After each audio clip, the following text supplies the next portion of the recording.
जय हिंद दोस्तों and welcome back to Upshare India. आज के दिन हम लोग समझेंगे ओवरऑल मार्केट की कंडीशंस के बारे में, जैसा कि हम हर वीक समझते हैं। और उसके साथ साथ देखेंगे कि निफ्टी का कैसा परफॉर्मेंस रहा, हमारा एनालिसिस कैसा रहा प्रीवियस, और कौन से जोन्स जो हैं हमने डिफाइन करके रखे हैं।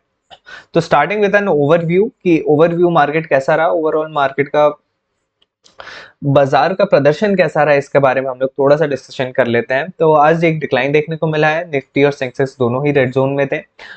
इससे पहले भी पिछले कुछ दिनों से मार्केट में प्रॉफिट बुकिंग या सेलिंग का माहौल बना हुआ है।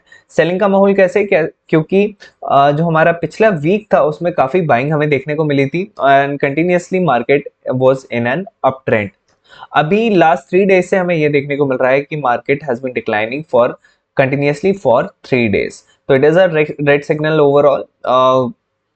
ओवरऑल अगर मैं ग्लोबल मार्केट की भी बात करूं तो उसमें भी कमजोरी देखने को मिल रही है, जिसका असर अभी इंडियन मार्केट पे पड़ा है। बीएससी सेंसेक्स की बात करूं तो 386 पॉइंट की गिरावट के साथ 81,715 पर बंद हुआ है। और एनएससी निफ्टी 50 की बात करूं तो 112 पॉइंट्स का डिक्लाइन देखने को मिला है, तो 25,056 पर क्लोज हुआ है। इसका मेजर रीजन ये है कि प्रॉफिट बुकिंग हमें देखने को मिली है। जो पिछले वीक में जो तेजी थी उसकी मुनाफा वसूली हमें देखने को मिली है। उसके साथ साथ ही फॉरेन फंड्स का आउटफ्लो देखने को मिला है, जिससे मार्केट पर प्रेशर बना है। इसका एक कारण यूएस में H1B वीजा फीस में बढ़ोतरी की चिंता भी हो सकती है। उसके साथ साथ ही ग्लोबल क्यूज, इंटरनेशनल मार्केट्स खासकर यूएस और यूरोप से आ रहे वीक सिग्नल्स ने भी मार्केट सेंटीमेंट को काफी कमजोर कर दिया है। वैल्यूएशन कंसर्न में इंडियन मार्केट की वैल्यूएशन अभी भी काफी महंगी बताई जा रही है, जिससे इन्वेस्टर्स को सावधान रहने की कई फंड हाउसेस ने रिकमेंडेशन दिया। आज के टॉप गेनर्स में से power grid, NTPC, Hindustan Unilevers कुछ टॉप गेनर्स हैं, और टॉप लूजर्स में Tata Motors, ICICI bank and UltraTech cement है। आइए इनको देखते हैं ध्यान से एडवांस डिक्लाइन रेशियो में। तो निफ्टी 50 की बात करूं तो 16 ऐसी कंपनीज हैं जिनने पॉजिटिव रिटर्न दिया है आज। NTPC, power grid, NTPC being the top gainer for today, and Tata Motors being the top loser with -2.62% returns in a single day. तो इससे ओवरऑल मार्केट का सेंटीमेंट पता पड़ता है, ओवरऑल अभी कैसा सेंटीमेंट चल रहा है। तो ओवरऑल हमें देखने को मिल ही रहा है कि इस हफ्ते थोड़ा सा नेगेटिव सेंटीमेंट हुआ है। निफ्टी बैंक की मैं बात करूं तो निफ्टी बैंक में 3 ही स्टॉक्स ऐसे थे, Canara bank being the top gainer and PNB being the top loser with -2.13% returns in a single day. उसके साथ साथ ही निफ्टी मिड कैप की बात करें तो प्रीमियर एनर्जीज ने जो कि ग्रीन एनर्जी का स्टॉक है, इसने काफी अच्छा परफॉर्मेंस दिया है with 3.2% returns in a single day, and Jubilant foods ने भी काफी अच्छा रिटर्न दिया है with 2.22% returns in a single day, and Adani total gas being the top loser with -7.7% returns in a single day. तो निफ्टी मिड कैप में के space में भी ज्यादातर स्टॉक्स ऐसे हैं जिनने नेगेटिव रिटर्न दिए रादर जिनने पॉजिटिव रिटर्न दिए। उसके साथ साथ ही स्मॉल कैप इंडेक्स में भी हमें सिमिलर पैटर्न देखने को मिला है। एचएफसीएल में 3.59% के रिटर्न्स देखने को मिले हैं, एंड जेंटेक में -4.38% के रिटर्न्स देखने को मिले हैं। एंड इसमें भी 73 स्टॉक्स ऐसे हैं जिनने पॉजिटिव रिटर्न दिया है, ओनली 26 ही स्टॉक्स ऐसे हैं जिनने की नेगेटिव रिटर्न दिया है। तो आइए इसका टेक्निकल एनालिसिस भी कर लेते हैं एंड टेक्निकल्स में देखते हैं कि कैसा इसका परफॉर्मेंस अभी होते हुए दिख रहा है।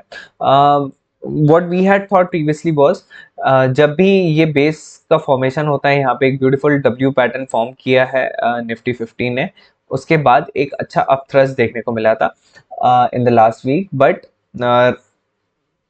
We what we had thought what was कि 25,200 का सपोर्ट लेके this would move up, but this it is a view that it is going in the previous base। तो अभी जो इसका रेजिस्टेंस लेवल है दैट इज 25,200, जो हमारा प्रीवियस सपोर्ट था, एंड अब जो सपोर्ट बन गया है दैट इट इज 24,357।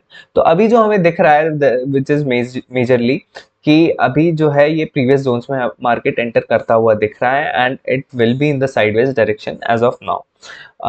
प्रोबेबली एक यहाँ पे ये चीज एक शेकआउट भी हो सकती है, जिसकी वजह से ये कुछ दिन 25,200 के नीचे रह के फिर वापस एक ब्रेक थ्रू दे। बट जब तक ये एक ब्रेक थ्रू नहीं देता है, we are not positive on this index as well. उसके साथ साथ ही निफ्टी बैंक की अगर मैं बात करूं तो निफ्टी बैंक में जो ट्रेंड है वो क्लियर हमें हो गया है, which is negative, now it is in the sideways direction. इसका जो रेजिस्टेंस लेवल है इट इज अराउंड 56,130 एंड जो सपोर्ट लेवल है इट इज अराउंड 53,911। तो ये लेवल्स आप लोग मार्क कर सकते हैं एंड देख सकते हैं कि कैसा ये प्ले आउट करता है in the near future. So this was about Nifty bank. Nifty small cap की मैं बात करूं तो ऑलमोस्ट स्मॉल कैप और मिड कैप का एक ही जैसा मोमेंटम है। उसके साथ साथ ही निफ्टी और स्मॉल कैप में हमें डब्ल्यू पैटर्न के बाद एक अपथ्रस्ट देखने को मिला था and it is also returning to its previous levels. तो यहाँ से अगर स्मॉल कैप इंडेक्स जो है ये नीचे ब्रेक थ्रू देता है then this will be a negative thing for the small cap index. So that was for the indexes. एक मेजर इंडेक्स था जिसकी हम लोग लगातार बात कर रहे हैं, ऑटो सेक्टर का इंडेक्स, जो कि अच्छा अपवर्ड परफॉर्मेंस दे रहा था, बट अभी इसमें क्या है, इनगल्फिंग कैंडल फॉर्म हुई है जो थोड़ी सी नेगेटिव दिख रही है। Let's see for a few days how it works out, then we will plan or not plan a trade in this particular index. उसके साथ साथ ही कुछ आईपीओ बेसिस की मैं बात कर लूँ तो एनएसडीएल में फाइनली एक अपवर्ड मूवमेंट हमें देखने को मिला है। Look at this how beautifully it is forming a flat pattern. यहाँ पे वॉलेटिलिटी एंड वॉल्यूम्स जो है हमें काफ़ी डिक्रीज होते हुए दिख रहे हैं।